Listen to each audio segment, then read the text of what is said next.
When I was growing up in India, this is hard for people to remember now, but to begin with, it was one of the poorest countries in the world.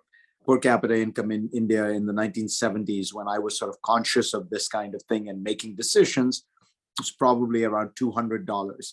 To give you some context, it's now about $3,000 on its way to $5,000. So it's a very different country from what it was. Secondly, in the middle of the 70s, there was actually a period of suspension of Indian democracy. There was a kind of martial law that was called emergency rule. And things were very bad, politically, economically. It was also an economy that was fundamentally cartelized, by which I mean it was a bunch of rich families that had controlled what was allowed in the private sector because there was a lot of state involvement.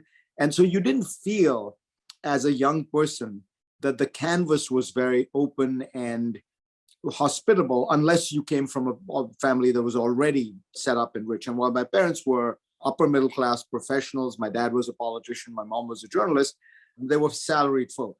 It never felt to me like I was going to be able to fulfill my potential in India.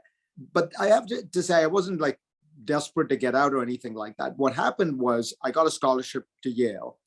I just fell in love with the United States, with the openness, the scale of the canvas that you could operate on, the ability to move up, the social mobility. So in a sense, I'm telling you all of this because it probably does relate in some ways to some fundamental differences between the two countries.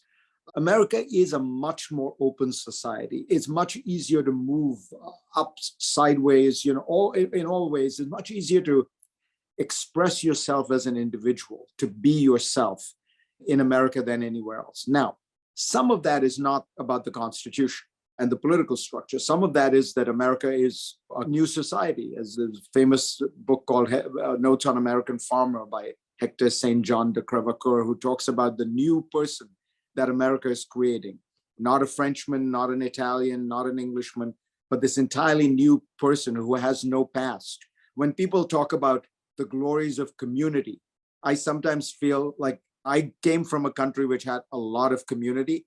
And when I hear that word, I sometimes want to reach for an oxygen mask because community can be stifling. It can be throttling. People will often say to me, Indians have such great marriages. They have arranged marriages and the divorce rate is so low.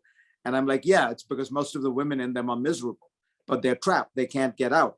So that gets at the sort of social milieu that America creates, which is much more open, much more, and particularly open to outsiders, to people without firm connections. I mean, I came here with, I was on a scholarship, no money, no contacts. I literally knew nobody other than my brother, who was also a student on a scholarship. Now, how much of that is the Constitution? As Madison says, the two greatest tasks of a government are to first control the governed and then control itself. And that task, the American Constitution does brilliantly. It is obsessed with the problem of absolute power. And that's why it divides power, it checks it, it balances it, it incumbents these difficulties to the exercise of power. The individual is really sacrosanct in the American constitutional framework, not as much in the Indian one, though of course it's a real democracy and there are real protections